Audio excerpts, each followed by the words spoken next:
Hey guys, welcome back. Got a real quick one today. So what we're looking at is I think that's a 60-inch vanity top. It's one of those artificial marble. Anyway, we're gonna go over how to whittle it down in size using an angle grinder and a 4-pound sledge. So hopefully it'll help someone out there.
All right, so there you have it.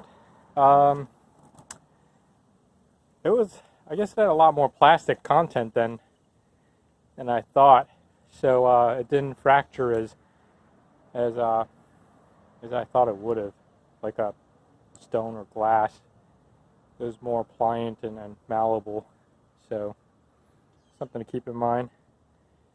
Remember to wear, respiratory protection, because even through I think these are N100s. Even through these things, I could smell the burning plastic smell. Anyway, so now it's easier to handle and easier to throw out. I hope this helped you. Good luck. Bye-bye.